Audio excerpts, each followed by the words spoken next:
Hey, Scott from Aristocob.com here. And Seth from SethMarkwood.com. Together, the three of us, we are Markwood Men's Breakfast Club. Welcome back once again, boy. Welcome to you. Thank you. So, we're going to continue on Smokin' Lane samples. What do we got here? Let's go with this one. Okay. Bright, Virginia. Virginia. I'm not going to like this. Like straight up. This is going to smell. We're going to smell like we've been smoking cigarettes here in just a minute. Yep.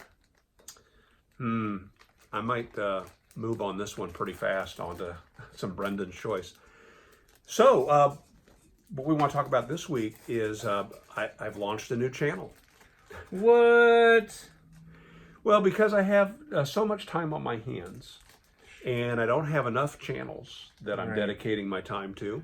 Sure. Little background. Two parts of background. The first one is I have a coworker, and she and I have been working together for about 3 years, and she's about 15 years younger than me, and she is also African American. And what has been fascinating, because we're both interested in music, is how many times we have no idea who the other person is talking about when we're talking about music, or the song that we're talking about.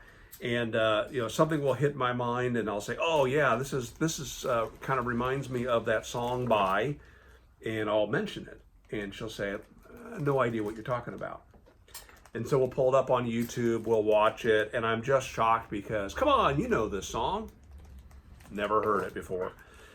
So recently I started getting into watching these videos on YouTube of people reacting to songs, hearing songs or artists for the first time. Some of them are absolutely fake. You know they've heard this song before, and they're acting, or like they're singing along to it. Millions of those videos that came out with the release of the Bohemian Rhapsody movie. Yes. Of people hearing Bohemian Rhapsody for the first time. Oh my goodness, this is so And then they start banging their head and all that. Yeah. Fake.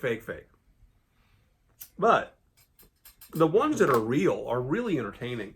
Where you're watching somebody listening to Yes, Tom Sawyer, or they're listening to Bohemian Rhapsody. I've seen people that were close to tears listening to Bohemian Rhapsody on YouTube and stopping it and really truly reacting. And many of these were before the movie was released. Right. Anyway, so she and I got to talking one day about a week ago, again about another song. Oh, I remember what it was. It was a song by Smash Mouth.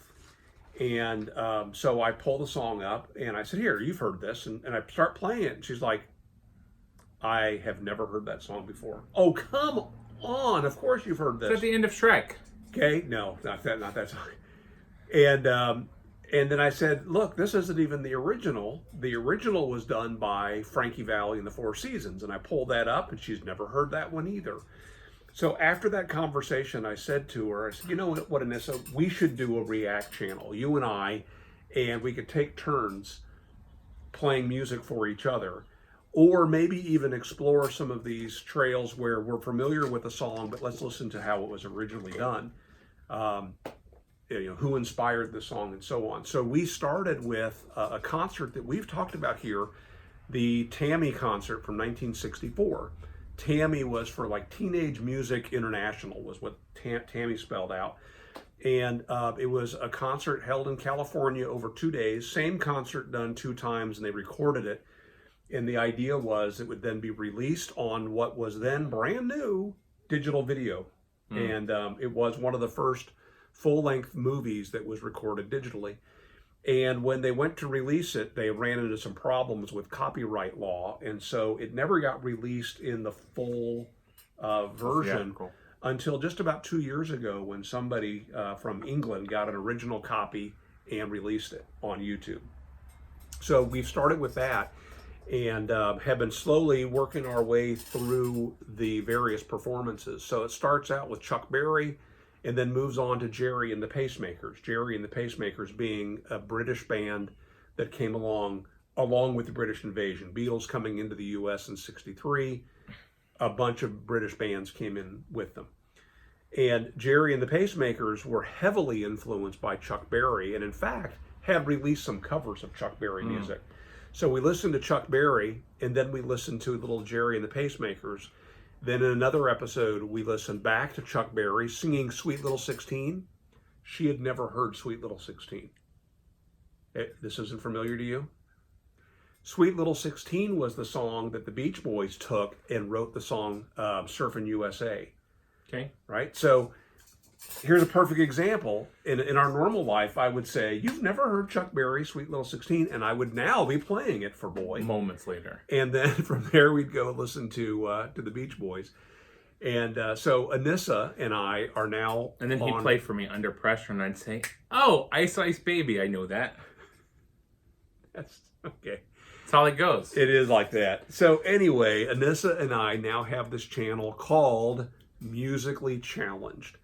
And I will link to it below. I would love it if you would subscribe to it and watch a few episodes of it and leave us a comment. By now, there's I don't know how many videos there, but check them out and see what you think. We are not playing the entire song because that puts us at risk of being hit by YouTube's copyright watchdogs. Well, wouldn't you know? Within 5 minutes of uploading our very first video, which was the introduction of the Tammy Show, as sung by Jan and Dean, and Jan and Dean were the hosts of the Tammy Show, we got a copyright claim against our video. So if you don't know, there is this thing referred to as fair use, and that is where people can take copywritten material, something that was not created by themselves, and they're able to use it. However, it has to fall under certain tight criteria. It has to be that you're offering criticism, or maybe you're doing it for educational purposes. It can't be commercial, and we're not monetized at this stage. And if it is commercial, then it has to be used to where just a portion of it. So something like, and they didn't give any, here's the problem. Like 10 seconds. They didn't give any guidelines. So folks are theorizing, well, maybe if I have this much. YouTube themselves on their creator studio had suggested that if 3/4 of your video isn't original content, you probably shouldn't have that content. So folks are uploading the entire video and all they're doing is doing an intro and an outro. That's going to get dinged. If you probably have seen this done where if you've ever seen you've looked for a clip from a show or music video or something where the video is inside a letterbox, it's inside of a box, or maybe periodically it will shift and start to shimmer and shake, or if you're watching like this happens a lot with the live shows recorded in an auditorium. So if you find Penn and Teller Fool Us is one where there are clips, you can see the whole show online. Those aren't being uploaded by the channel that owns the show. Those aren't being uploaded by the CW. Those are uploaded by people that have stolen them. And so lots of times on there to kind of get around the copyright, because the majority of the copyright is taking place via an automated system.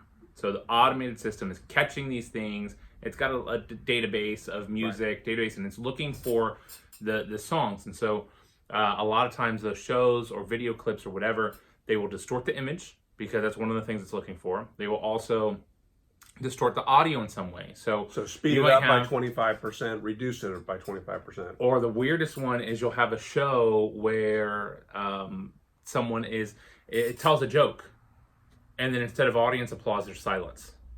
Or things get really, really soft, and then back to normal, really loud, and then back to normal. And all of that is an attempt to bypass YouTube's automatic copyright capture software.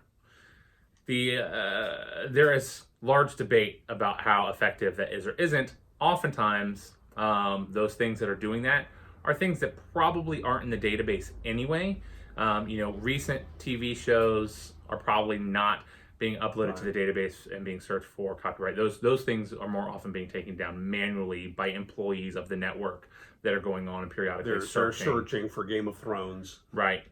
Which even that in the title is another way Anybody who has dabbled into piracy at all will know that oftentimes the names are in a certain format that you can maybe not see that the name, or they'll add letters, or they'll use a number instead of a letter, and so all of these things to make it harder for the automated system, but still possible for someone who's searching for it to find it. Right. So we've already been hit now twice. It's interesting because... And it's how many videos? Well, as you've uploaded? As of this recording, I have uploaded about 8 videos. 2 of them, and they're not all live, 2 of them have been hit by a copyright claim. Both of those happen to be Jan and Dean clips. So I'm wondering if perhaps their performance was canned. So maybe they were lip syncing, and so it was a straight up, something that was a perfect match for their recording, because all of them are from the exact same video. All of them so far that we've done are from this Tammy show, but it's just been those 2 performances, and those performances were 8 videos apart. It likely has to do with their producer. The company that owns their record collection has done more due diligence on automating the system in Google than the others. The other artists probably are not managed by the same company, and they have not taken the same measures. Yeah. And Google owns YouTube. They have a bunch of different ways that they can react to it. And initially, the very first video said, okay, there's a copyright claim against it. It's being reviewed. Then it came back about a day later with, okay, the owner of that copywritten material has authorized its use, but they reserve the right to monetize your video. So initially I thought, all right, no big deal. Jan and Dean, they're happy with our performance. Right. But Boy and I talked about this, and what I didn't want to do is to establish a precedent of rolling over and saying, okay, it's not fair use, because it was fair use, as far as I'm concerned, because number one, it was criticism. Number two, it was transformative. We were taking that performance and we transformed it by adding a lot of additional content, and we stopped the video and we discussed it along the way. So I don't know, it's interesting to see how this pans out. But at the same time that I'm complaining about it, it is with full open eyes that this belongs to YouTube and Google. They've got a lot at stake right now. They've got to kind of overreact because they've gotten hit themselves, and they don't want to be seen as being guilty of housing pirated content. They've got deeper pockets than I do. I wish we'd done just a little bit of research on this, because I forget exactly what it is and where it is at the moment. I want to say it's Article 13 in the EU, European Union. I think it passed, but if it hasn't, it's been thrown about. The EU is establishing, or has talked about establishing, a copyright system that would hold the platform responsible for any copyrighted material that shows up on the platform. And this is so far-reaching. They would have to pay the owner of the material, and it has to be self-policing. So the big example of this is when you go to Google and you search for an event, you search Notre Dame's on fire. Any of those previews, those articles that they show you in the EU, if this passes, those wouldn't exist, because that's copyrighted material. If they do exist, then Google has to pay the copyright owner for anybody who sees the preview, because they don't own the copyright to that material. The other thing, and Google has come out strongly opposing this, because they said it's impossible. Because what it means is, if you upload a video, because at this point with that, because it even shows something that's not owned by you, it would fall under their copyright violation, even though, because fair use doesn't exist outside of the US largely. And so it would fall under the copyright violation. If YouTube allowed that video to go live, they would be responsible for paying the owner of that material a copyright, or they could be taken to court. And so what they're saying is, if that passes in those places, they can't even rely on their AI, because if they show it, period, it dings them. Yeah, it happens. And so what happens is you upload it, and then you wait 30 days while your video, every single video you upload, is being reviewed to make sure that it's not in violation of this copyright. Or maybe it's 60 days, maybe it's 6 months before your video can go live. Crazy. Yeah. In the United States, copyright law is kind of interesting, because people wonder, well, hey, I want to take this clip from somebody's video and I want to use it. I want to take this picture that I found on Google Images and I want to use that on my website. Hey, that's a great picture. I want that. Or I want to put that picture on a t-shirt and sell it on Zazzle. In America, the moment you create something, let's take this piece of paper and take my Sharpie, and I'm going to make a face here. Okay. This is now protected by copyright. Yeah. Okay, because I created this. Intellectual property. I immediately own this. And if you were to take this, or even take an image of that and use it, right? I have a claim against you, by the way. Take that, post this to Instagram or something. This is I'd like to sue you. Yeah. That'll be our new t-shirt design. Oh gosh, please. So it's very fair. It used to be it was kind of complicated and an expensive thing that, I'm getting this thing copywritten. No, it is, if you created it, if you wrote a book or wrote a poem, it is yours. You have it protected. That doesn't mean anybody's going to automatically go defend it for you. That's something that you're going to have to do on your own, but you'll have to prove that you created it. I now have a document here that proves that I created it. Right. I documented that. So again, I'm gonna catch you. Yeah. It's interesting to me, and I'm curious where this is all going to fall. I have another video on my wife's channel that years and years and years ago, I put a Beach Boys song to the background of something, and they dinged it, and the video had no sound for about a week. And then I got a thing saying, we'll let you use it, but we may monetize it. And it has had ads on it for years now. And I don't care. It's kind of like having the Beach Boys seal of approval on my video. But it taught me a lesson that I can't just go and grab whatever's on my phone, whatever soundtrack is there, and add it to a video. Yeah. I don't have the rights to it. It's not mine. Yeah, we've been hit on our channel a couple of times and have had them cleared every time, because the music that we use is open source. It's free use, and so you have to defend it. Real quick, we don't need to belabor this, but one of the consequences of this, and knowing that there is now a situation, whether it passes or not, there's a much higher amount of attention being paid to YouTube videos, YouTube creators. We have said it before, if you have a creator that you really, really like, and you appreciate what they do, if they have created a alternative revenue source for themselves, Patreon or t-shirts or plans or whatever they do. If you see value in the content they create, support them, because there's a good chance that their revenue from videos is diminishing, as are most YouTube creators. And if they don't have an alternative source, they will stop creating the videos that you love.